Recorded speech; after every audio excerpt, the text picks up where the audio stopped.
Hi guys, today's video is a watercolor painting of Squirtle from Pokémon. Like all the other Pokémon I've done so far, Squirtle is one that's very near and dear to my heart. I love Squirtle's character in the Pokémon anime. I think the fact that he's the leader of the Squirtle Squad and essentially like a gang leader is really cool, and I love what they did with his character arc in the show. I also really love him in the games. I chose Squirtle as my first Pokemon in Pokemon Fire Red, and at least once or twice in Pokemon Blue, but I can't really remember because I restarted that game so often.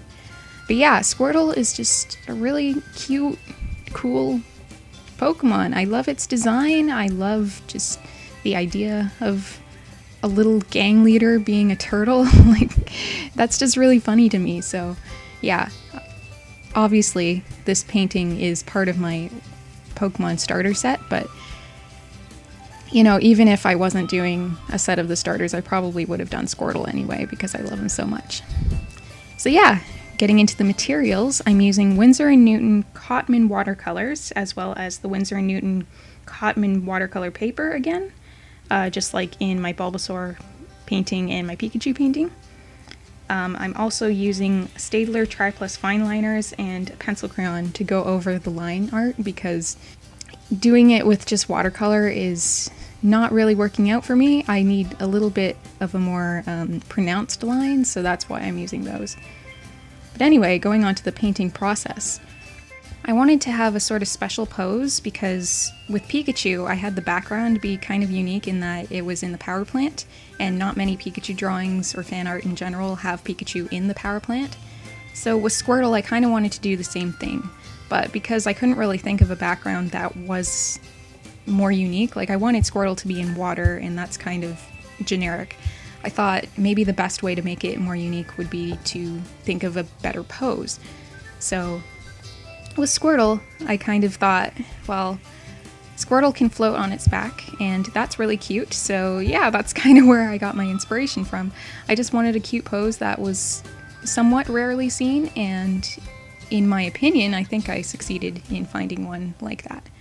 In terms of separating Squirtle from the background, I thought that making Squirtle a little bit more of a turquoise hue than the water, which would be just pure blue, would work out in making it stand out from the background a bit, and I think that worked out a little bit more. As I get further in the painting and shade a little more, it kind of stands out more and more, but yeah, in the beginning I just tried to go for a little bit more greener tones in Squirtle, and I think that worked out too.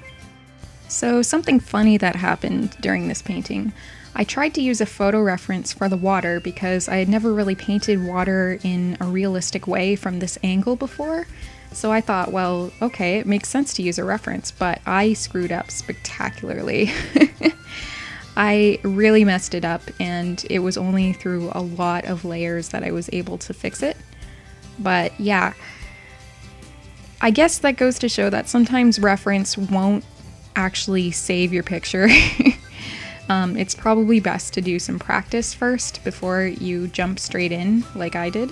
So yeah, if you're planning to do something you've never tried before, I would highly recommend doing some practice with reference before you actually start going into the final piece, because otherwise it's going to not work out, or maybe it'll work out, but it doesn't always work out. So yeah, learn from my mistake.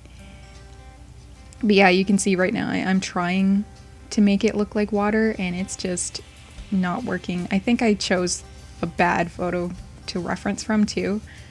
Like, it's really, really hard to get the angle right for this picture. So anyway, I just kind of changed it into a ripply effect, and I think that worked out pretty well.